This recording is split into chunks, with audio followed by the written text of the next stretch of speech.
Imagine a slave who not only stole a Confederate warship, but sailed it past enemy batteries under the cover of darkness, delivering himself, his family, and a group of fellow slaves to freedom. Now imagine that man going on to become a Union hero, a state senator, a U.S. congressman, and a pillar of the Reconstruction South.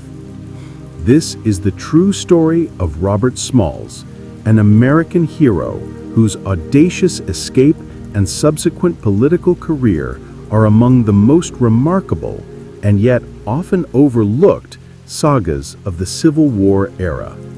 It's a tale of impossible courage, extraordinary nautical skill, and a tireless devotion to liberty and justice.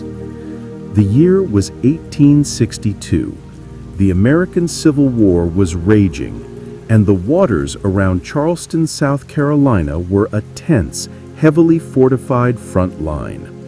Robert Smalls, then just 23 years old, was an enslaved man working as a pilot on the CSS Planter, a lightly armed Confederate transport steamer. The Planter was essential to the Confederate war effort in Charleston, navigating the intricate network of channels, sandbars, and heavily armed forts that protected the city's harbor. Smalls knew these waters and the vessel better than any man, black or white. This intimate knowledge, normally a tool of his enslavement, would become his key to freedom. Smalls had been born into slavery in Beaufort, South Carolina in 1839. He was raised in Charleston and, from a young age, was hired out to work on the docks and on the water, eventually becoming an expert sailor and pilot. Despite his enslavement, he was a man of keen intelligence, immense ambition, and quiet resolve. He was married to Hannah Jones, who was also enslaved, and together they had 2 young children. His family's bondage and the existential threat of permanent separation became the irresistible force that drove his plan. The Confederate officers of the Planter were perhaps too arrogant and too confident in the institution of slavery. They frequently left the vessel docked unguarded overnight, entrusting its safety to the enslaved crew. This negligence gave Smalls his opportunity. On the night of May 12, 1862, the white officers of the Planter left the ship for a night ashore, leaving Smalls and the remaining 8 enslaved crew members on board. Smalls quietly put his meticulous plan into action. He and his crew carefully loaded the Planter with as much as they could find: 4 cannons, 200 pounds of ammunition, and most importantly, their families. Smalls' wife Hannah and their children, along with the wives and children of the other crewmen, were silently brought aboard. The fate of 16 people, including women and children, rested on this single act of unparalleled daring. Capture meant immediate execution. At 3 a.m. on the morning of May 13, Smalls took command of the Planter. He donned the uniform and straw hat of the white captain, giving himself a superficial resemblance that would be crucial for the first, most terrifying phase of the escape. As a seasoned pilot, Smalls expertly navigated the steamer out of the harbor. The Planter had to pass directly under the guns of Fort Sumter, the legendary fortress where the first shots of the Civil War had been fired. This was the moment of most profound danger. The Confederate sentries at the fort knew the Planter's silhouette and its distinct steam whistle signal. They were trained to fire upon any vessel that did not give the proper signal. Holding his breath and with his family hidden in the pilot house, Smalls approached the fort. He slowed the ship's paddle wheels and, in a breathtaking act of nerve, perfectly mimicked the captain's distinctive movements and, crucially, blew the correct Confederate whistle signals for passage. The sentries, seeing a white-looking figure in the captain's cap and hearing the familiar signal, waved the planter through. They had been completely fooled. Once past Fort Sumter, Smalls removed the captain's hat, threw it into the sea, and steered the vessel toward the Union blockade, which was stationed roughly 10 miles out. The danger was not over.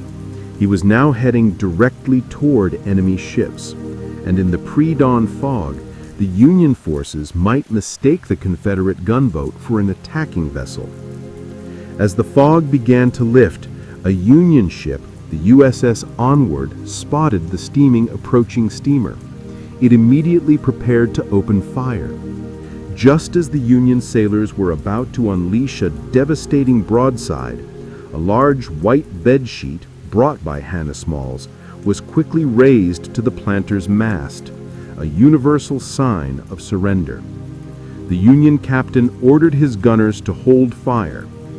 The planter pulled alongside the Onward, and Robert Smalls stepped forward, saluting and proclaiming, "I am bringing you the Confederate steamer Planter and all the armament aboard."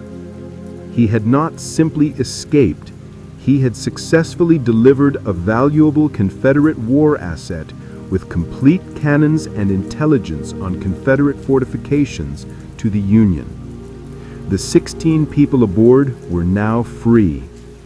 The escape of the planter was a profound victory for the Union and a massive, embarrassing blow to the Confederacy. The story of Robert Smalls electrified the nation, North and South. It was immediate and irrefutable proof of the intelligence, bravery, and capabilities of enslaved people. Smalls became a celebrity, a living embodiment of the Union cause. The Union Navy immediately commissioned the planter as a Union transport ship, and Smalls was assigned as its pilot. He put his unparalleled knowledge of the South Carolina coast to use, guiding Union ships through the treacherous coastal waters and participating in numerous military engagements. His service was not without its risks. During an action at a location called the Stono River, the white captain of the planter grew fearful under heavy fire and hid in the coal bunker, abandoning his post. Smalls, without hesitation, took command of the vessel, expertly navigating it to safety. This act of heroic leadership led to him being given the official rank of Captain of the Planter, making him one of the first black men to command a vessel in the U.S. Navy, a phenomenal achievement for a man who had been a slave just over a year prior. He served until the end of the war, participating in 17 different engagements. After the war, Smalls returned to his hometown of Beaufort, South Carolina, determined to build a new life of freedom and justice. He purchased the very house where he and his family had once been enslaved, a powerful symbol of the new era. He knew that the fight for true freedom was not over. It had simply moved from the battlefield to the ballot box. Recognizing the need for political representation and economic opportunity for the newly freed people, Smalls quickly rose to prominence in the Reconstruction government. He believed deeply that education and land ownership were the keys to self-determination. His political career was distinguished by a tireless dedication to equality and progress. South Carolina House of Representatives, 1865 to 1870. Smalls was elected shortly after the war, playing a crucial role in drafting the new state constitution that established universal public education. South Carolina State Senate, 1870 to 1875. As a state senator, he championed legislation for equal access to public facilities and was instrumental in the creation of a mandatory statewide, non-segregated public school system. In 1874, Robert Smalls achieved his greatest political triumph, winning election to the United States House of Representatives. He would serve 5 non-consecutive terms in Congress, a remarkable feat during the tumultuous and increasingly hostile period of Reconstruction and its tragic end. In Congress, Smalls' focus remained the same: protecting the rights of black citizens in the face of violent opposition. He fought against the dismantling of civil rights protections and advocated fiercely for federal funds to support infrastructure and education in the South. His legislative legacy includes fighting for the Civil Rights Act of 1875. Though its protections were later nullified by the Supreme Court, Smalls was a powerful voice for this landmark legislation that aimed to ensure equal treatment in public accommodations.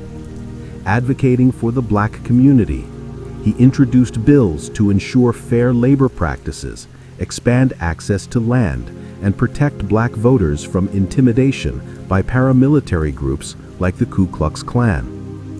His congressional career coincided with the final, heartbreaking years of Reconstruction. The federal government began to withdraw its support for the Southern Republican governments, and white supremacist organizations employed violence, intimidation, and electoral fraud to retake political power, a movement known as redemption. In 1876, Smalls was arrested and convicted of taking a bribe in connection with a state printing contract during his time in the Senate. This was a completely fabricated charge, part of a calculated campaign by his political enemies, the Redeemers, to discredit and remove him from power. Smalls was briefly jailed, but he fought back. In a testament to his continued political influence, he was later pardoned by the Republican governor of South Carolina, and the charge was eventually dropped when he agreed to a mutual pardon of a white Democratic official.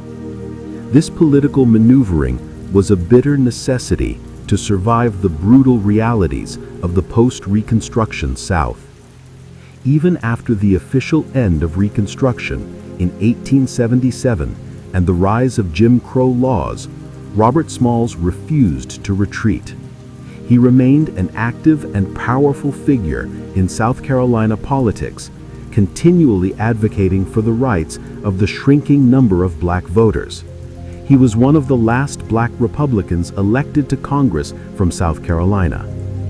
In his later years, he served as the collector of customs for the port of Beaufort from 1889 to 1913, a prestigious and powerful federal appointment that gave him a platform to distribute patronage and maintain a sphere of influence.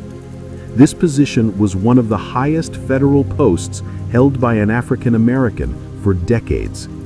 He used his office to continue the fight for political and economic inclusion, even as the walls of segregation closed in around his community.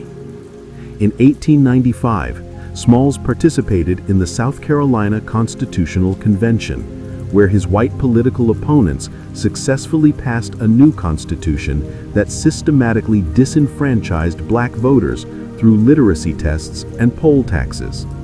Smalls stood virtually alone against this devastating measure, delivering a powerful, emotional speech that denounced the hypocrisy of stripping rights from citizens who had so recently fought for the country.